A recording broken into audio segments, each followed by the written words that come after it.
റിയ എന്ന് പറഞ്ഞു കഴിഞ്ഞാല് ഇപ്പൊ ഈ നിൽക്കുന്ന കുട്ടിയല്ല. ആള് ഫുള്ള് ചിരിക്കൊടുക്ക, പിന്നെ എന്താ പറയാ, ഫുള്ള് ഇങ്ങനെ പൊട്ടിത്തെറിച്ചിട്ട് അങ്ങനെയൊക്കെ ഉള്ള ഒരു കുട്ടിയാണ്.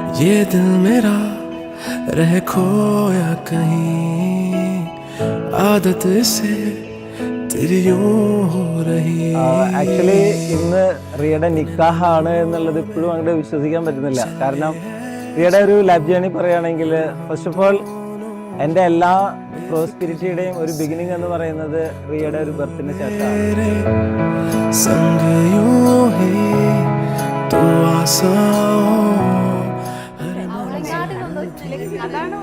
നമ്മളാണ് ഏറ്റവും കൂടുതൽ ആഗ്രഹിച്ചത് ഇവളെ കല്യാണം നടക്കാൻ.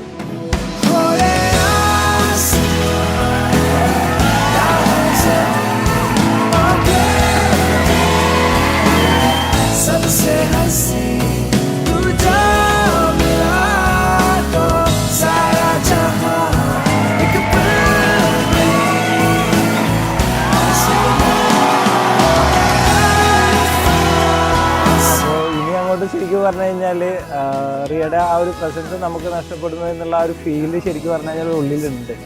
But anyway, life has to go move on. അപ്പോൾ ഈ ഒരു ജേണി എന്തായാലും റിയയ്ക്ക് എല്ലാവിധ സക്സസ് ഉണ്ടാവട്ടെ എന്നാണ് പ്രാർത്ഥനകൾ.